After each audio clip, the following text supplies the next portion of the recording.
Mis hermanos, no hay nada más difícil que convencer a un hombre de que no puede hacer absolutamente nada en torno a su salvación. El hombre se aferra de manera natural a sus supuestas posibilidades, a sus acciones, a lo que puede hacer en pos de sentirse merecedor, aunque sea en algo, aunque sea muy poco, en torno a su relación con Dios. Ahora, ese es un estado natural del hombre. El hombre lucha por mantener dentro de su ser el concepto de que en algo, en él, le es agradable a Dios. Ahora, el gran peligro de permanecer en ese estado es que no toma en el nivel que debe tomar la bendita invitación del Evangelio a tomar de la provisión que Dios ha dado para la salvación a nuestro Señor Jesucristo. Si una persona no entiende, no tiene la convicción de que nada que haya en él, aun si sea lo más mínimo, no puede por nada naturalmente que haya en él ser agradable a Dios, de una manera u otra empieza a menospreciar en grado a la bendita provisión dada por Dios para la salvación del hombre, a nuestro bendito Señor Jesucristo. Los profetas del Antiguo Testamento ya anticipaban, o siempre anticiparon más bien, la invitación a que el hombre se apropie del regalo de Dios en torno a su salvación. Quiero leer dos textos de dos profetas en el Antiguo Testamento que enfatizaban esa bendita invitación a que el hombre se apropie, tome el regalo de la salvación que Dios ofrece. En Ezequiel capítulo 33, versículo 11, dice nuestro Dios a través del profeta Ezequiel lo siguiente: vivo yo, dice Jehová el Señor, que no quiero la muerte del impío, sino que se vuelva el impío de su camino y que viva. Volveos de vuestros malos caminos. ¿Por qué moriréis, oh casa de Israel?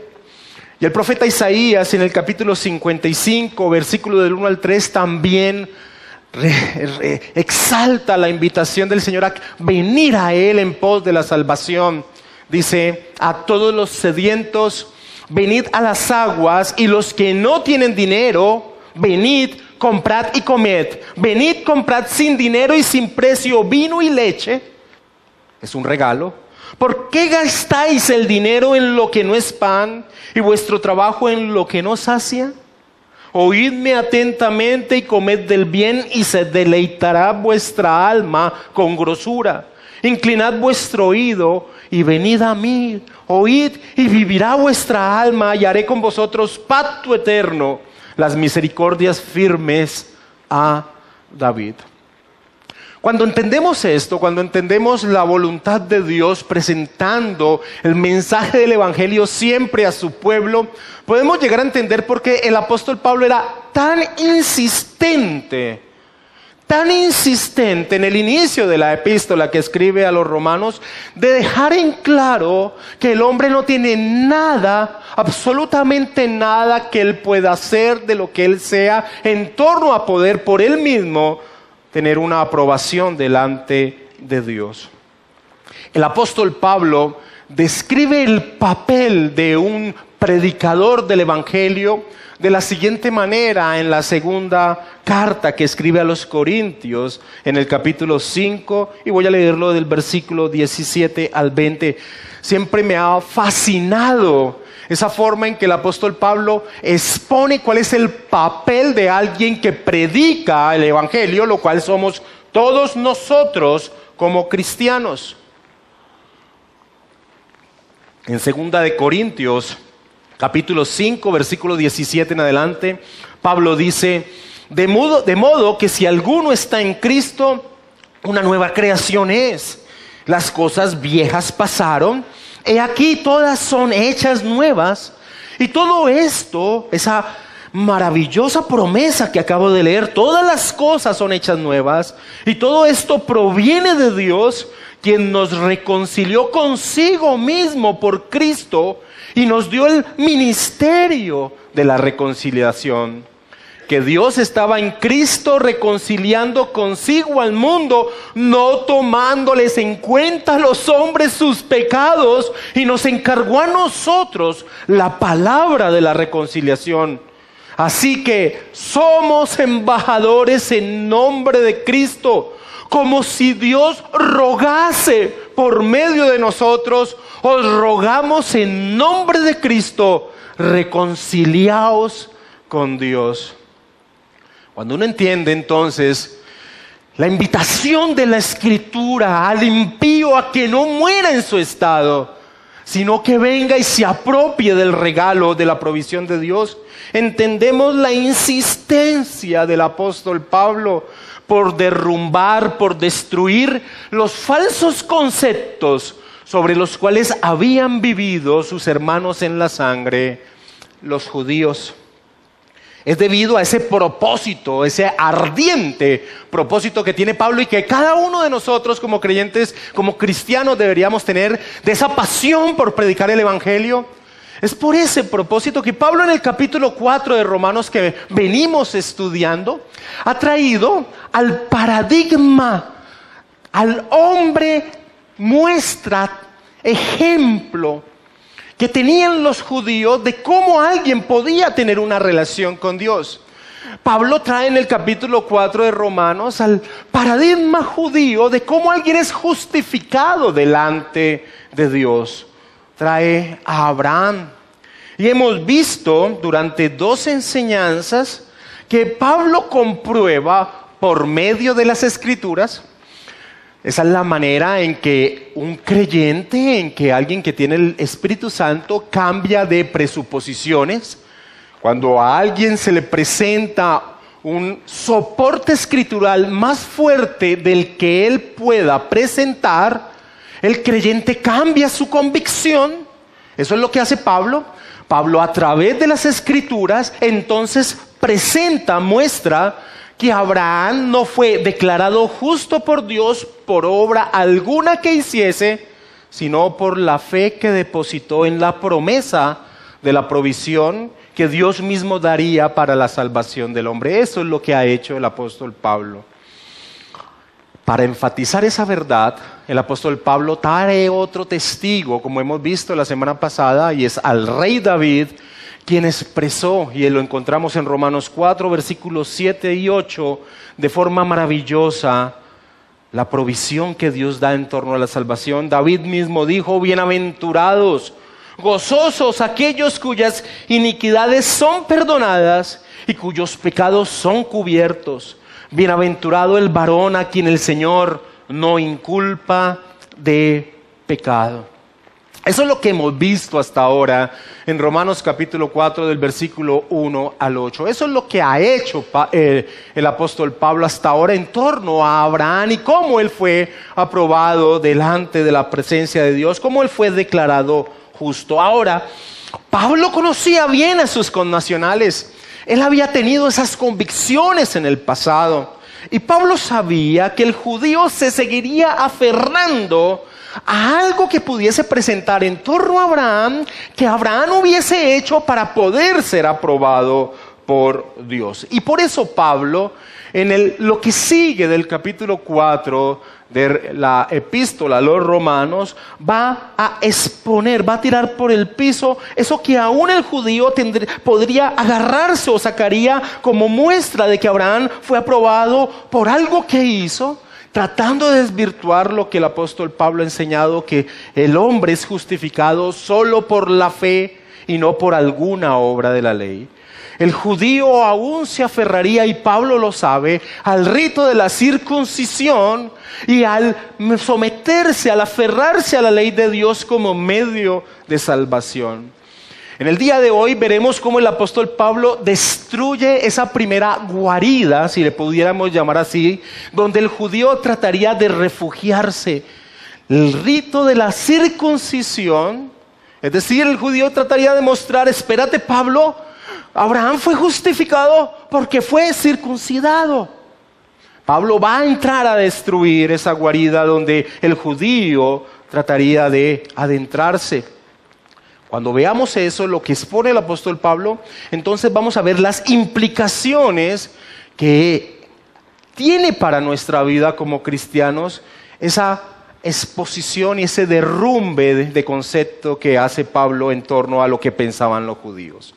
John Murray decía que lo que hace el apóstol Pablo en esta sección de la epístola es perseguir al judío hasta su más recóndita madriguera y procede a despojarlo de su refugio, su ilusa confianza en la posesión de la circuncisión. El judío pensaba de la siguiente manera. Él decía, no es posible tener una relación con Dios sin pertenecer al pueblo del pacto. Y se entra a ser parte de dicho pueblo a través del rito de la circuncisión que Dios mismo nos ha dado. Ese era el concepto que tenía el judío. No es posible tener una relación con Dios sin pertenecer al pueblo del pacto, y se entra a formar parte de dicho pueblo a través del rito de la circuncisión que Dios mismo ha dado. Ahora, sin lugar a dudas, no se puede tener una relación sin pertenecer al pueblo del pacto. En eso están en lo correcto. El problema era pensar que el rito de la circuncisión era la entrada a hacerlo. Los judíos creían de esa manera. Si un gentil, si alguien que no era judío se convertía a la religión de Israel, no podía plenamente participar en nada hasta que no hubiese sido circuncidado. Muchos judíos que creyeron que Jesús era el Mesías, que creyeron que Jesús era el Mesías prometido, no desligaron ese concepto que tenían como convicción en su ser y trajeron ese pensamiento al interior de la iglesia cristiana, pervirtiendo la verdad de que el hombre es justificado solamente por la fe en Jesucristo. Es decir, pervirtiendo el evangelio. Acompáñame a Hechos capítulo 15 y vamos a leer en el libro histórico que tenemos este gran peligro que se cirnió sobre la iglesia cristiana en sus inicios. Judíos que creyeron que Jesús era el Mesías prometido, introdujeron o querían introducir al interior de la iglesia el hecho de que si alguien quería ser salvo, que si un gentil quería ser salvo, debía participar del rito obligatoriamente de la circuncisión. Eso era altamente peligroso, como vamos a ver que el apóstol Pablo expone. En Hechos capítulo 15, leamos el versículo 1. Entonces algunos judíos que venían de Judea enseñaban a los hermanos: si no os circuncidáis conforme al rito de Moisés, no podéis ser salvos. Ahora mira el versículo 5. Pero alguna de la secta de los fariseos que habían creído en Jesús, se levantaron diciendo: es necesario circuncidarlos y mandarles que guarden la ley de Moisés. Los judíos argumentaban que la circuncisión sin duda debía ser esencial para la salvación, porque si no, ¿por qué Dios la había dado? Seguramente, y quiero ir a un pasaje para que ustedes vean la profundidad del debate que había en el inicio de la iglesia cristiana, que no era algo ligero.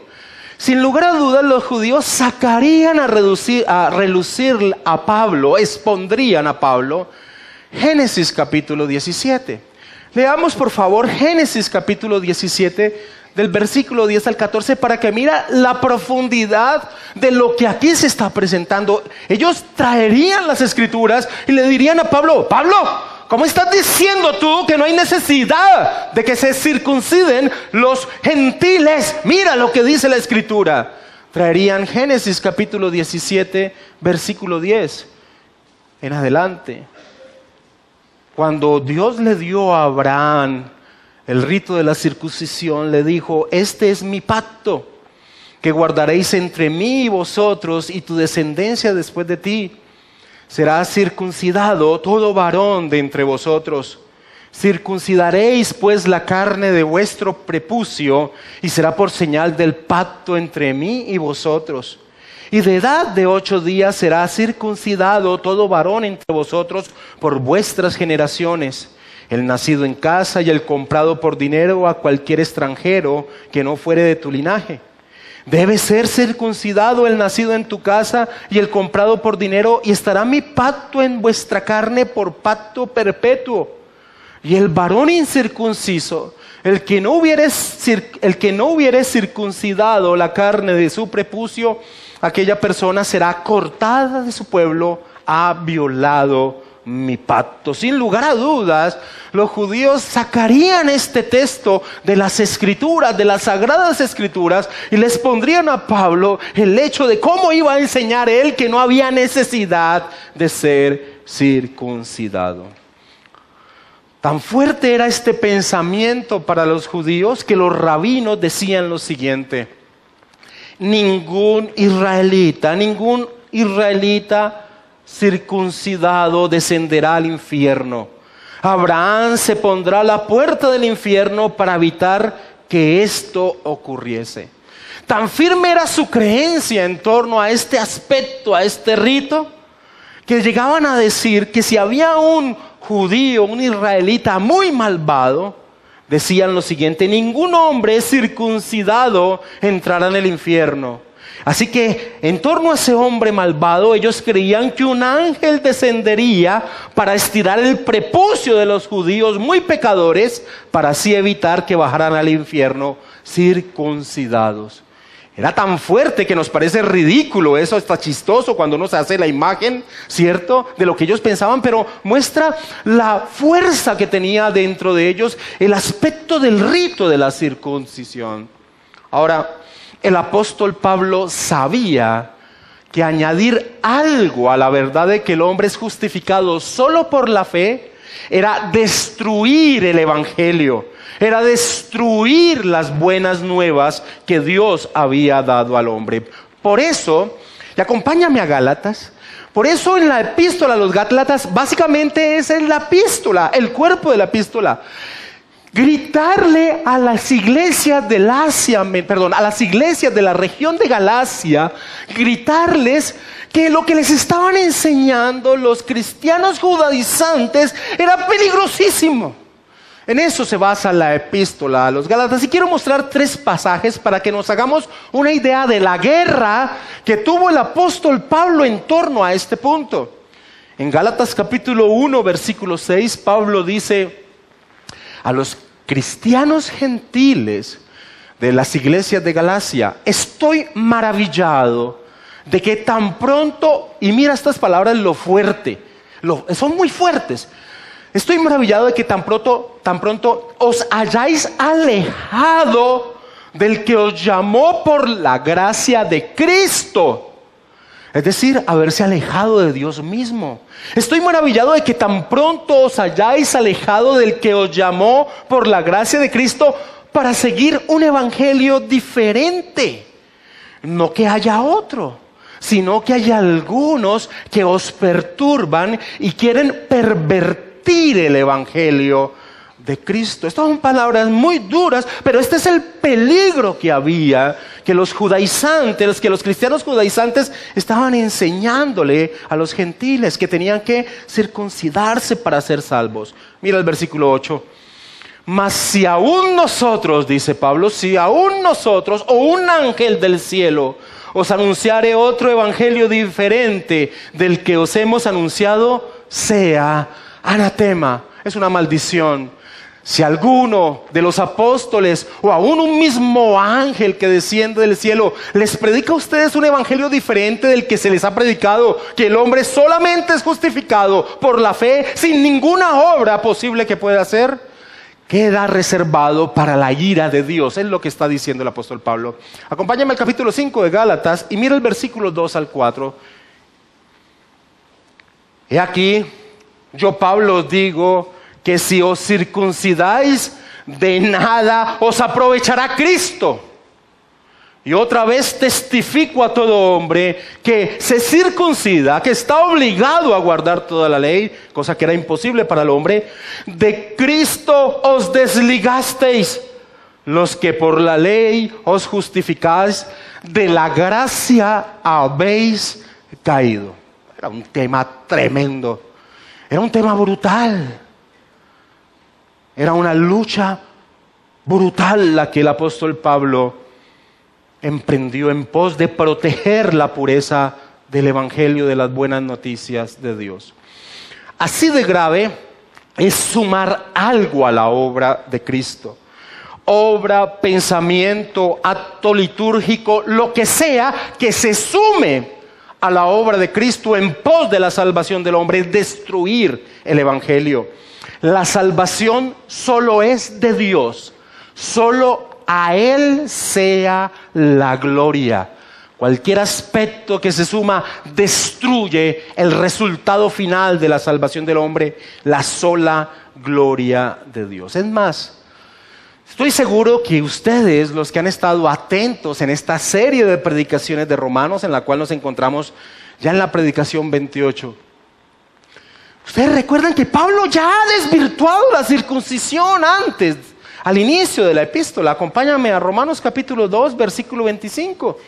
Pablo ya ha desvirtuado que una ceremonia externa como la circuncisión significase algo en sí. En Romanos capítulo 2, versículo 25 estudiamos este pasaje.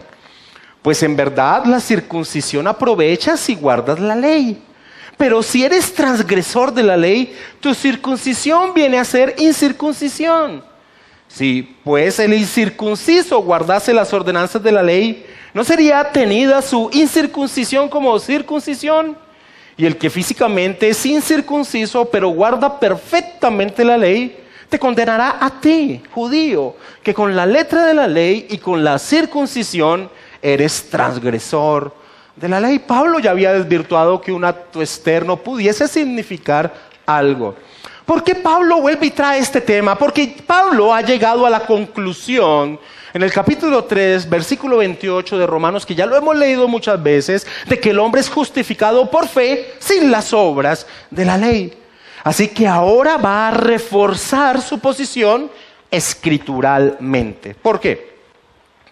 Porque digamos que el objetor judío que ha estado presente en la exposición del apóstol Pablo, en esa forma de escritura que Pablo tiene, que se llamaba la diatriba, un personaje ficticio al cual Pablo involucra mientras está escribiendo, que era un judío. Este objetor judío podría decirle a Pablo: bueno, Pablo, supongamos que yo admitiera todo lo que estás diciendo de Abraham y el hecho de que fue su absoluta confianza en Dios lo que le ganó la entrada en la perfecta relación con Él. Pero tendrás que reconocer, Pablo, que Abraham fue circuncidado y que por eso fue justificado.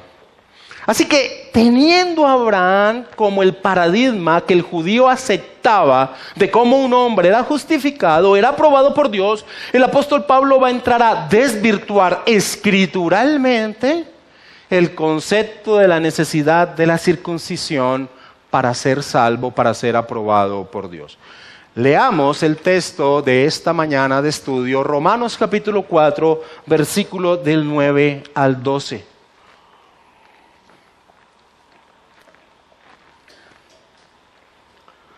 El versículo 6, 7 y 8, Pablo ha traído como ejemplo a David y la expresión gloriosa de David en torno a cómo, confiando en la provisión de Dios, en el perdón de Dios, puede manifestar de que no se le toman en cuenta sus pecados.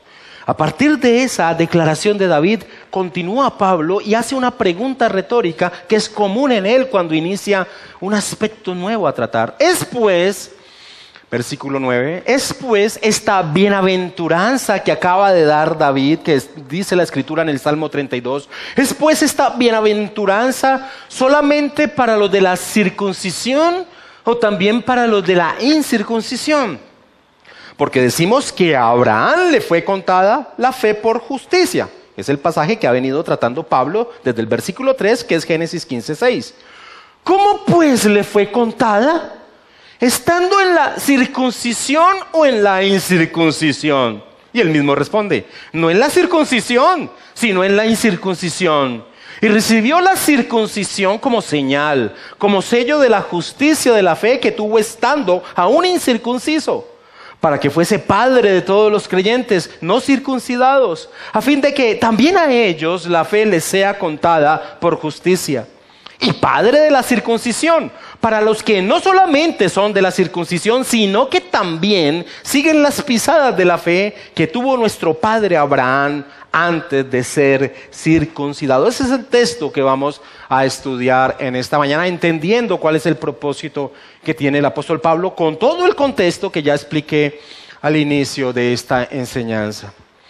Como es costumbre, entonces, Pablo en el versículo 9 inicia con una pregunta retórica que él mismo va a contestar.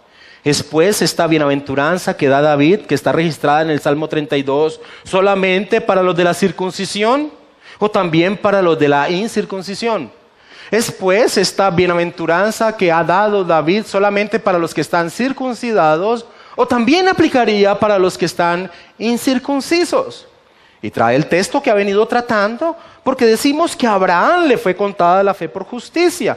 El relato bíblico en Génesis 15:6, donde se nos indica por qué Abraham fue declarado justo. Voy a parafrasear ese versículo 9 que encontramos en Romanos 4 de la siguiente manera. La expresión de júbilo de David: bienaventurados aquellos cuyas iniquidades son perdonadas y cuyos pecados son cubiertos. Bienaventurado el varón a quien el Señor no inculpa de pecado. Esta expresión que da David, que confirma la verdad que expone Génesis 15:6, de que el hombre siempre ha sido justificado por Dios al depositar su confianza en la promesa de la provisión de Dios para el hombre pecador y no en algo que el hombre pueda hacer, ¿solo es válida al que está circuncidado o también incluye a los incircuncisos? El judío sin duda respondería, sin duda es solo para los circuncidados. Pero Pablo, a través de la Escritura y con esa maravillosa sabiduría que solo podía venir del Espíritu de Dios, va a dar evidencia que Abraham fue declarado justo por Dios muchos años antes de que fuese circuncidado. Pablo, a través de las Escrituras y con esa sabiduría que solo el Espíritu de Dios podía dar, evidencia que Abraham fue declarado justo por Dios muchos años antes que fuese circuncidado. Eso es lo que va a mostrar Pablo. Es algo maravilloso, parece simple, pero destruye todo el concepto judío. Lee el versículo 9 y 10. Es pues, de Romanos 4, es pues esta bienaventuranza solamente para los de la circuncisión o también para los de la incircuncisión. ¿Incircuncisión? Pregunta. Porque decimos que a Abraham le fue contada la fe por justicia. Mira el versículo 10. ¿Cómo pues le fue contada? ¿Estando en la circuncisión o en la incircuncisión? Y él responde, no en la circuncisión, sino en la incircuncisión. Pablo utiliza la cronología de eventos narrados en Génesis para mostrar que Abraham fue declarado justo por Dios antes que fuese circuncidado. Mucho antes. Génesis capítulo 15 nos narra el evento cuando Abraham fue justificado por la fe. Génesis capítulo 17 nos narra el evento cuando Dios le dio a Abraham la circuncisión. En Génesis capítulo 15 Abraham no tenía hijos. En Génesis capítulo 17 nos encontramos que Ismael, el hijo que Abraham tuvo con la esclava de Sara, Agar, tenía ya 13 años. Así que habían pasado como mínimo 14 años. Acompáñame a Génesis 17 y leamos el versículo 25 y 26 del capítulo, sin perder Romanos 4.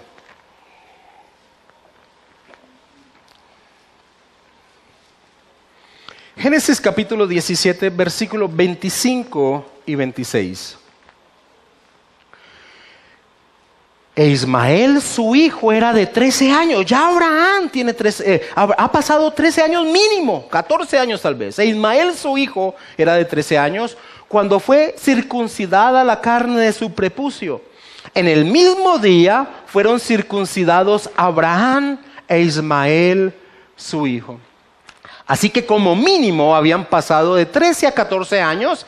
Es más, los mismos judíos calculaban unos 29 años entre el evento de Génesis 15 y el evento de Génesis 17. Por lo tanto, fue sobre Abraham, aún incircunciso, que vino la promesa y que se pronunció la bendición. Este es el punto que trae Pablo. Simple, pero que deja sin base absoluta al judío para decir que la circuncisión era un rito necesario para ser salvo, para ser justificado por Dios. Pablo podría llegarle a decirle: hermano judío, ¿cómo piensas eso? ¿Cómo puedes soportarlo si Abraham fue declarado justo mucho antes, tal vez 14 años antes, tal vez 29 años antes de que se le diera el rito de la circuncisión? Los exégetas bíblicos, y estoy de acuerdo con ellos, dicen que el apóstol Pablo ha dado un golpe mortal y magistral solo con la referencia directa de las Escrituras. Deja claro que la justificación, el ser aprobado por Dios como justo, no dependía del rito de la circuncisión como los judíos señalaban. Y podríamos decir que hasta ahí debía o podría haber llegado el apóstol Pablo en su referencia con la circuncisión. ¿Qué más podían alegar? Si era evidente, ellos mismos aceptaban una distancia en el tiempo entre un evento y otro. ¿Qué más podían decir? Pablo podría haber llegado hasta allí y quedarse tranquilo. No había ningún soporte para enseñar lo que los judíos enseñaban y que tergiversaba el evangelio de nuestro Señor Jesucristo. Pero el apóstol Pablo es un pastor. Es un pastor que amaba a sus hermanos en la sangre. Y por eso entra, después de desvirtuar todo lo que los judíos podían decir, entra a exponer cuál era el sentido de la circuncisión y su importancia.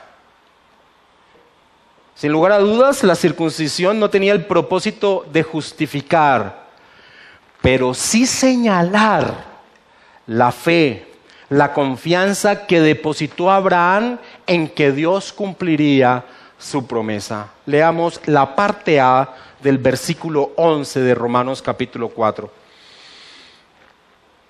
Y recibió la circuncisión como señal, como sello de la justicia de la fe que tuvo estando aún incircunciso. Dios mismo en Génesis 17, en ese pasaje que los mismos judíos podían presentar, Dios mismo ya allí había indicado lo que la circuncisión era. Pablo no está inventando aquí nada. En Romanos 4:11, Pablo está tomando lo que ya Dios les había dicho que significaba la circuncisión. Devolvámonos a Génesis 17 y leamos el versículo 11.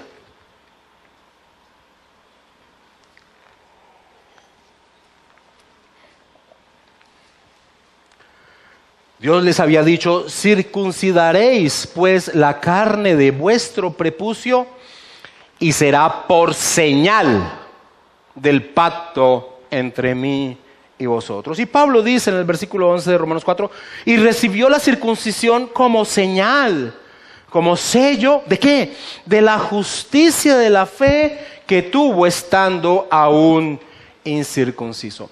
Señal y sello. Señal y sello. Como señal, la circuncisión apuntaba a la realidad significada. Dios desligaría de su ser su inmundicia, el pecado. Como sello, garantizaba que así sucedería. MacArthur comenta lo siguiente en torno al rito de la circuncisión. No hay duda que esta cirugía representaba simbólicamente la necesidad de remover la pecaminosidad del hombre que se transmite de generación en generación. El órgano reproductor del hombre necesitaba purificarse con la remoción de su encubrimiento como una descripción de que el hombre es pecaminoso en el centro mismo de su naturaleza y necesita que su ser mismo sea limpiado. Como señal, ya cierro la cita de MacArthur, continúo. Como señal, era evidencia de que Abraham creía en la promesa de la provisión de Dios para la salvación. Como sello, recordaba que Dios cumpliría dicha promesa. Abraham no fue declarado justo ante Dios por ser circuncidado. Se le dio la circuncisión como señal de dicha posición ante Dios, pues confió en la obra de Dios en pos de su salvación. La circuncisión no tiene valor propio, no tenía valor propio, independiente, aislada. Ese acto no hacía a nadie perteneciente al pueblo de Dios. Era una señal de que confiaba en la promesa de Dios. Ese era el significado de la circuncisión. Pablo ya ha dicho en Romanos 2, y les leo, pues no es judío el que lo es exteriormente. Eso está en Romanos 2:28. Ni es la circuncisión la que se hace exteriormente en la carne, sino que es judío el que lo es en lo interior. Y la circuncisión es la del corazón, en espíritu, no en letra, la alabanza del cual no viene de los hombres, sino de Dios. Y más adelante en esta misma epístola va a decir, porque no todos los que descienden de Israel son israelitas, ni por ser descendientes de Abraham son todos hijos, sino en Isaac te será llamada descendencia. Esto es, no los que son hijos según la carne son los hijos de Dios, sino los que son hijos según la promesa son contados como descendientes. La circuncisión no era la puerta de acceso a la relación con Dios, sino la señal externa de que ya se había entrado a esa relación al creer, al confiar, al tener fe en la promesa. Acompáñame a Gálatas una vez más y leamos el capítulo 3, el versículo 29. Pablo les dice a las iglesias de Galacia, tan en alto peligro que se encontraban por la acción de los judaizantes, lo siguiente. Gálatas 3:29, y si vosotros sois de Cristo, ciertamente de Abraham sois y herederos según la promesa. Capítulo 4, versículo 28 de Gálatas.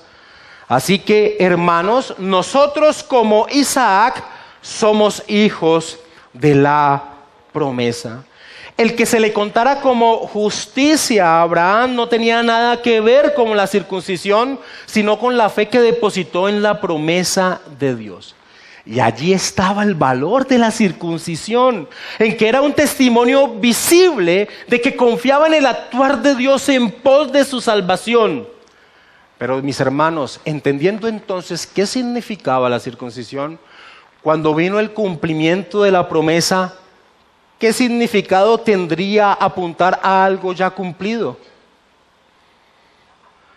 Si la circuncisión apuntaba a la obra de Dios en pos de su salvación, venida ya la obra y cumplida lo que éste apuntaba, ¿qué significado entonces podría tener la circuncisión? La circuncisión servía a los propósitos de Dios por un tiempo temporal. Era una sombra de las realidades espirituales y eternas que señalaban. Poner el acto de la circuncisión como una necesidad para ser salvo era darle más importancia a la sombra que al cuerpo. Ustedes saben que, aunque aquí no puedo dar el ejemplo, si una luz me hubiera dado hacia atrás, ¿cierto? ¿Ahí me están viendo? La sombra no es lo real. La sombra apuntaba a lo que está por venir. Digamos que hay una luz que me da de ese lado y apuntar a la sombra hacia adelante. Alguien que está allí podría ver la sombra que apuntaba a lo que está a venir. Pero ya ha venido el cuerpo, ¿qué necesidad hay de la sombra? La circuncisión era una sombra que anticipaba la llegada de la promesa, pero el cuerpo presente es la realidad. como el apóstol Pablo lo expresaba en torno a las fiestas judías. Por tanto, nadie os juzgue en comida o en bebida o en cuanto a días de fiesta, luna nueva o días de reposo, todo lo cual es sombra de lo que ha de venir, pero el cuerpo es de Cristo. El gran teólogo Charles Hodge escribió lo siguiente: lo que funciona bien como señal es un pobre sustituto de aquello que señala. Lo que funciona bien como señal es un pobre sustituto de aquello que señala. Una vez más, acompáñame a Gálatas capítulo 5, versículo 6.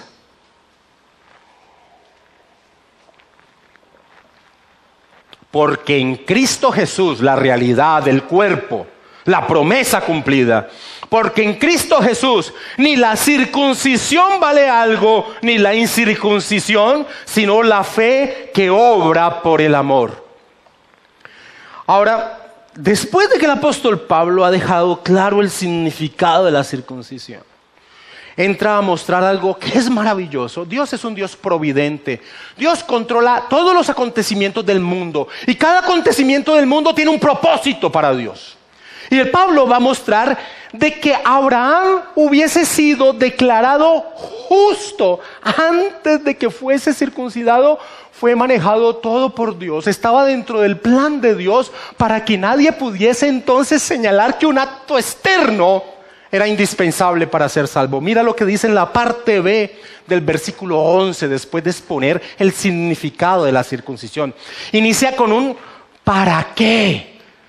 Pablo dice el significado de la circuncisión en la parte A del versículo 11, y después de dar el significado, lo que significaba la circuncisión, dice ¿para qué? ¿Para qué fue así? Para que fuese padre de todos los creyentes no circuncidados, a fin de que también a ellos la fe les sea contada por justicia, y padre de la circuncisión para los que no solamente tienen la circuncisión física, sino que también siguen las pisadas de la fe que tuvo nuestro padre Abraham antes de ser circuncidado. Tremendo. Pablo dice, esto tuvo un propósito. Esto, que Abraham fuese declarado justo antes de la señal de la circuncisión, era un plan de Dios. Pablo dice un para qué. ¿Sabes para qué? Para que el hombre entienda que tiene una relación con la familia de Abraham, no por un acto externo, sino que la familia de Abraham se compone por todos aquellos que depositan su confianza en la promesa de Dios en torno a la salvación. Ese es el sentido de padre. Cuando decimos que Abraham es padre, como Pablo lo trae aquí en el versículo 11 y en el versículo 11, debemos entender en qué sentido lo dice el apóstol Pablo. A unos judíos, ustedes saben que los judíos se enorgullecían en decir que ellos eran hijos de Abraham. El Señor Jesucristo en Juan 8:39 les dice, si fueseis hijos de Abraham, las obras de Abraham haríais.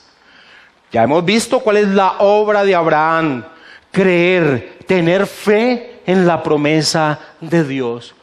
Sin lugar a duda, Abraham sí es el paradigma de cómo se es justificado ante Dios, y en ese sentido es padre de todos los que creen.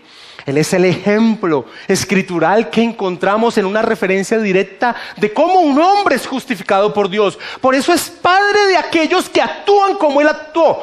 ¿Qué actuó? Creer en la provisión de salvación que Dios le decía. Eso es lo que expresa ese significado de padre. Abraham no es el padre exclusivo de una nación étnica, sino de todos los que siguen sus pisadas de la fe. Abraham es el padre de todos los que en cualquier tiempo y lugar han creído la promesa de Dios como Él lo hizo, sea de la nación que sea. Leo Gálatas 3, versículos 6 y 7. Así Abraham creyó a Dios y le fue contado por justicia.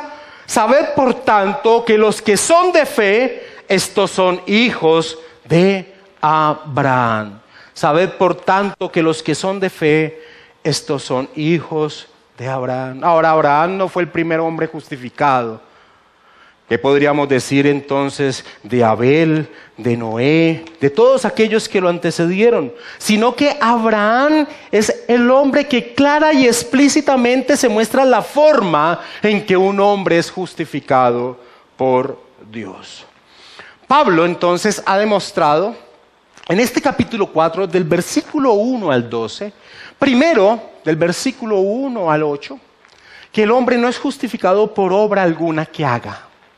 Y del versículo 9 al 12, que el hombre no es justificado por rito alguno que haga, como la circuncisión. Así que si el judío quería seguir los pasos de su paradigma bíblico de Abraham en torno a cómo debía ser justificado, pues el judío debía dar a la circuncisión su valor apropiado y reconocer que lo que ellos señalaba se había cumplido en la obra de Jesús, el Cristo, el Mesías prometido. Como alguien dijo, Pablo con un solo golpe de pluma destruyó el tremendo muro de separación entre el judío y el gentil. Esa es la exégesis del pasaje. Ahora, ¿qué para nosotros? Pues nosotros realmente no vivimos en una cultura que tenga ese problema, que tenga el problema de la circuncisión. Somos circuncidados por un aspecto médico, pero no un aspecto religioso. Así que, ¿qué con eso para nosotros? Pues mis hermanos, esto tiene una significancia práctica tremenda para la iglesia del Señor Jesucristo. Porque sin duda, las señales externas que Dios ha dado a su pueblo tienen gran importancia. Pero debe evitarse el malentendimiento de estas, pues si no nos llevarán a darle un valor inapropiado, como los judíos hacían con la circuncisión, o a despreciarlas. Y una y otra cosa son altamente peligrosas. Antes de la venida de nuestro Señor Jesucristo, antes de la venida de la promesa, Dios le dio a su pueblo la circuncisión y las fiestas religiosas, las cuales apuntaban a la obra que Dios haría para salvar a su pueblo. Después de la venida del Señor Jesucristo, de la venida de la promesa, nos ha dado también el bautismo y la cena del Señor, las cuales apuntan al estado en el que el creyente se encuentra ahora por la obra de su Salvador. Acompáñame a un pasaje donde el apóstol Pablo, de una manera u otra, contrasta el rito de la circuncisión con el bautismo. Colosenses capítulo 2, versículo 11 y 12. Y aquí estamos entrando en la aplicación práctica de eso que acontecía en el siglo I. Colosenses capítulo 2, versículo 11 y 12, el apóstol Pablo, el contexto es el mismo. La gran mayoría de las epístolas de Pablo es una lucha contra los judaizantes. En la epístola a los Colosenses enfatiza que no se necesita nada más sino la fe en Cristo. Y dice en el versículo 11 y 12, en Él, es decir, en Cristo, también fuisteis circuncidados con circuncisión no hecha a mano, al echar de vosotros el cuerpo pecaminoso carnal en la circuncisión de Cristo. Espérate y analicemos este versículo 11 antes de leer el 12. Mira que Pablo hace un contraste brutal entre el rito físico de la circuncisión con el evento que éste señalaba. Él dice, en Cristo, en Él, también fuiste circuncidados, pero hace el primer contraste con circuncisión no hecha a mano. El uno era un tipo, una sombra de lo que realmente aconteció. Un acto espiritual profundo. Por eso dice, no hecha a mano. Y sigue diciendo, al echar de vosotros el cuerpo pecaminoso carnal, en la circuncisión se echaba el prepucio del órgano masculino. Pero y era una sombra, pero en el significado real, la obra de Cristo echó de nosotros el cuerpo pecaminoso carnal. Es decir, nuestro pecado ya no cuenta en torno a nuestra relación con Dios. Y dice, en la circuncisión de Cristo. Eso es lo que hace Pablo en el 11. Ahora lee el 12. Sepultados con Él en el bautismo, en el cual fuisteis también resucitados con Él, mediante la fe en el poder de Dios que le levantó de los muertos. Y aquí señala lo que el bautismo indica, que ya vamos a decir. Podemos decir que este versículo 11 y 12, en el versículo 11 se puede enfatizar que la circuncisión miraba hacia adelante, el rito, a la promesa de Dios. William Hendrickson dice, la idea que Pablo quiere comunicar podría parafrasearse de la siguiente manera: Colosenses, no permitáis que estos falsos maestros os engañen como si vosotros necesitaseis ser circuncidados literalmente para poder alcanzar la salvación plena. Ya fuisteis circuncidados. Sí, fuisteis circuncidados con una circuncisión que excede con mucho el rito que tanto recomiendan los falsos maestros del error. Y el versículo 12 expone lo que el bautismo señala: el estado en que ahora nos encontramos por la obra de Cristo al estar unidos a Él. Un rito señalaba la promesa que iba a venir y su obra. La ordenanza del bautismo señala la posición en la cual ahora nos encontramos. Mira lo maravilloso. Y si no lo has entendido, sin lugar a duda, hoy te llevarás una enseñanza brutal para tu vida en entender lo que el bautismo señala de nuestra condición actual. Morimos, fuimos sepultados con el Señor. Cuando bajamos a las aguas y quedamos debajo de las aguas, es un símbolo de lo que aconteció. Morimos. Y morir era fundamental en torno a nuestra relación con el pacto de obras que Adán falló. Al morir, nuestra relación con el pacto de obras finalizó, porque un pacto solo puede finalizar con la muerte. Morimos con Cristo. Cuando bajamos y somos sepultados en las aguas, eso es lo que simboliza. Y cuando salimos de ellas, simboliza que resucitamos en unión con Él a una nueva vida, unidos a un nuevo pacto, el que Dios establece por medio de la obra de Cristo. Sepultados con Él en el bautismo, en el cual fuisteis también resucitados con Él mediante la fe en el poder de Dios que le levantó de los muertos. Pablo va a volver a enfatizar más adelante en esta misma epístola el significado del bautismo. Sin perder Romanos 4, acompáñame a Romanos capítulo 6, versículo 3 y 4.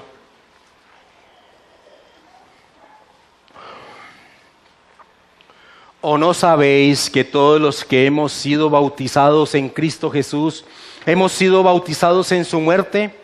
Porque somos sepultados juntamente con Él para muerte por el bautismo, a fin de que como Cristo resucitó de los muertos por la gloria del Padre, así también nosotros andemos en vida nueva. Dice Hendrickson, es evidente que Pablo está ensalzando el bautismo en Colosenses 11 y 12. Y a la vez muestra su desaprobación sobre la continuación del rito de la circuncisión. Un acto externo dado al pueblo antes de la venida de la promesa no tiene ningún sentido después de venida la promesa. Ese concepto de que a través del rito será justificado, Pablo lo destruye fácilmente con la cronología bíblica. Pero ahora, y lo que nos toca a nosotros, es entender la importancia de los actos externos, de las ordenanzas que Dios le ha dado a su iglesia, y Pablo lo hace en Colosenses 11:12. Ahora, entendiendo la relación de la circuncisión y el bautismo, su relación de continuidad y discontinuidad, podemos ver la aplicación práctica de lo que Pablo señala en el texto de Romanos 4, versículo 9 y 12. Y que nos corresponde a nosotros en torno a las señales externas que nuestro Señor Jesucristo ha dado a la iglesia: el bautismo y la cena, en especial, en este caso, el bautismo. Es increíble, mis hermanos, ver cómo el hombre en su pecaminosidad desecha las palabras de la Escritura, las palabras de Pablo, y llegan a darle valor en torno a la salvación a actos externos que tienen el propósito de señalar verdades espirituales que ya deben haber acontecido. Y esto sin lugar a dudas, la Iglesia Católica Romana es la mejor expresión de esta herejía. La Iglesia Católica Romana considera los sacramentos como necesarios para la salvación. Dice que son parte del proceso de colaborar con la gracia de Dios y hacer méritos. La doctrina católica hace que el creyente dependa de ellos y por tanto que dependa de la institución católica que los administra para su salvación. Según Roma, la primera justificación ocurre en el bautismo, que erradica tanto la culpa como la corrupción del pecado original. Un teólogo católico dice: la justificación del pecador no es una serie de actos internos e invisibles, sino que requiere la utilización de los signos visibles externos instituidos por Jesucristo, que confieren la gracia. Según el punto de vista católico, los sacramentos son efectivos por sí mismos. No importa que tenga fe o no fe el que los practica. La idea esencial del católico es que la salvación realmente se produce gracias a los sacramentos. Son los medios mediante los cuales se consigue. Si deseamos recibir la salvación, tenemos que recibir los sacramentos. Ustedes recuerdan el dicho que tal vez usted ignorantemente al día de hoy siga diciendo: ojalá nos coja confesados. Cuando la cosa está bien complicada, usted dice: ojalá nos coja confesados, porque se confía en el sacramento. Ahora, esto sin duda es otro evangelio. Esto sin duda cae en lo que Pablo le decía en los Gálatas capítulo 1, capítulo 2, capítulo 3, 4 y 5. Es otro evangelio. Y Pablo ha declarado anatema, reservado para la ira de Dios a todos aquellos que se atrevieran a hacerlo. Hay una similitud muy grande entre lo que los judíos creían en torno a la circuncisión a lo que el católico cree en torno a los sacramentos. Voy a leer el Catecismo Católico en el artículo 405 para que usted, si quiere, pueda leer y confirmar que lo que digo no es una invención. El Catecismo Católico dice en el artículo 405: el bautismo, dando la vida de la gracia de Cristo, borra el pecado original y devuelve el hombre a Dios. En el artículo 1213 dice: el santo bautismo es el fundamento de toda la vida cristiana, la puerta de la vida en el Espíritu. Por el bautismo somos liberados del pecado y regenerados como hijos de Dios. Llegamos a ser miembros de Cristo y somos incorporados a la iglesia y hechos partícipes de su misión. Exactamente el mismo error que tenían los judíos en torno a la circuncisión: darle a un acto externo un poder que roba la gloria a Dios a la obra de Cristo. Sin duda alguna, la Iglesia Católica Romana, con su sacramentalismo, pasa por encima de lo que la Escritura, por medio del apóstol Pablo, indica y señala, y hacen dependiente a los creyentes de la administración a través de los sacramentos de la gracia de Dios. Y el resultado es que las personas confían en el rito y dejan en el olvido la obra de Cristo. Esto es satánico. Esto es satánico. ¿Quién más podría estar interesado de dejar en el olvido la obra de Cristo sino Satanás? Ahora, ¿cómo se puede llegar a esa herejía? La respuesta es por haber abandonado la única guía que tiene el creyente, la bendita palabra de Dios. Es por eso que toda iglesia que siga el mismo rumbo de Roma, de no dar el valor supremo a la Escritura como regla de fe, caerá en el mismo error. Y es por eso que ahora esta herejía del sacramentalismo no solo recae en la iglesia de Roma. Muchas mal llamadas iglesias evangélicas siguen sus caminos. Tienen un deseo desesperado de bautizar a quien sea, como si ese acto en sí confiriera la justicia, confiriera la salvación. Reúnen en un retiro, encuentro o el nombre que le quieran dar a las salidas que realizan una cantidad de personas que las llevan muchas veces sin saber a dónde vas, las meten en unas piscinas, las bautizan y les dicen que son salvos, como si el acto en sí mismo tuviese poder. También se ha llegado a darle un valor sacramentario de poder de salvación a acciones como sal adelante, repite unas palabras a las cuales llaman oración de fe y terminan diciendo hay gozo en el cielo porque hay un nuevo salvo.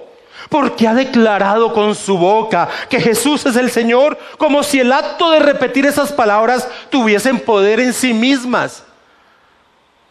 ¿Por qué? ¿Por qué llegan a estas herejías? Porque toda iglesia que no tenga la sola Escritura como su fuente máxima de verdad, sin duda caerá en el camino que Roma cayó. Por eso no es raro ver al día de hoy un ecumenismo entre algunas iglesias mal llamadas evangélicas y la iglesia de Roma, invitando a ministros cantantes católicos a cantar en medio de sus iglesias. Terrible, absurdo. ¿Qué celebran en octubre? ¿Qué celebran el 31 de octubre? No son hijas de la protesta, de la reforma. Jamás. No entienden que la iglesia católica romana es tal vez la mayor herejía que hay sobre la fe cristiana. Hay un gran peligro en torno al sacramentalismo y la ignorancia en torno a las Escrituras que se ve en medio de las iglesias al día de hoy. Ahora, en torno a las ordenanzas dadas por el Señor, el bautismo y la cena del Señor, no debemos caer en el otro extremo de considerarlas como algo opcional, secundario, sin valor. Sin duda lo que Dios demanda no son opciones que tenga el creyente de ver si la realiza o no. Bautismo, eso es un acto externo, voy a ver si lo realizo o no. Voy a ver si me bautizo o no. Voy a ver. No, pues yo sé que eso no tiene nada que ver con la salvación, solo es una... Voy a ver, voy a pensarlo, déjame yo lo pienso. La circuncisión para el creyente antes de la venida de Jesucristo no era una opción. Era la señal que Dios había instituido en torno a la promesa dada. Ya leímos y les repito lo que dice el versículo 14 de Génesis 17. Y el varón incircunciso, el que no hubiese sido circuncidado, la carne de su prepucio, aquella persona será cortada de su pueblo, ha violado mi pacto. Sin duda alguna, estas no son palabras que indican una opción. Ahora escucha las palabras del Señor Jesucristo en torno al bautismo. En Mateo 28, 18 y 19. Jesucristo se va a presentar como un rey. Esto es después de su resurrección. Como un rey. Él dice, toda potestad me es dada en el cielo y en la tierra. Eso es lo que arranca diciendo. Es un rey. Es el rey. Toda potestad me es dada en el cielo. Todo está bajo mi control, mi dominio. Tengo poder sobre todo. Soy la autoridad. Por tanto, id no es una opción. Se presenta como un rey y dice, por tanto, ¿han entendido? Soy un rey, ¿lo han entendido? Por tanto, vayan y haced discípulos a todas las naciones, bautizándolos en el nombre del Padre y del Hijo y del Espíritu Santo. ¿Te parece una opción esta parte? ¿Te parece un consejo? ¿Te parece que tú, que te dices llamar cristiano, que crees tener el Espíritu Santo de Dios, puedes tener como opción el bautismo? No. Nuestro Señor dice, toda potestad me es dada en el cielo y en la tierra. Por tanto, id. Al igual que la circuncisión, el bautismo es un acto externo que simboliza la verdad espiritual. No es el medio para tomar la verdad espiritual, pero eso no significa que sea opcional y que no revista la más alta importancia en la vida del creyente. La ordenanza del bautismo, la cena del Señor, son poderosos medios de gracia, no en torno a la salvación, pero sí en torno a nuestra santificación, que el Señor ha dejado establecidos para que el cristiano, apropiándose de ellos y de las verdades que señalan, al celebrarlos, sean excitados a la santidad, excitados, motivados a la santidad, al entender lo que ello señala. ¿No le ves importancia? ¿Quién te dijo que tu opinión es relevante en torno a lo que el Señor de gloria, el Señor de nuestras almas, ha dejado establecido para los suyos? ¿No le ves importancia? ¿Quién te dijo que tu opinión tiene algún sentido de importancia? Este tema es fundamental. No llegar a darle un valor equivocado a la ordenanza, pero no llegar a darle un acto de opción. Estás muy equivocado quien piense así. Termino con esta cita de Calvino en torno a las ordenanzas dadas por el Señor. Es muy cierto que por ellos mismos nada aprovechan, hablando de las ordenanzas. Sin embargo, decía Calvino, Dios ha querido que sean instrumentos de su gracia, haciendo que por la gracia secreta de su Espíritu no sean inútiles y sin efecto en sus elegidos. Vamos a orar, mis hermanos.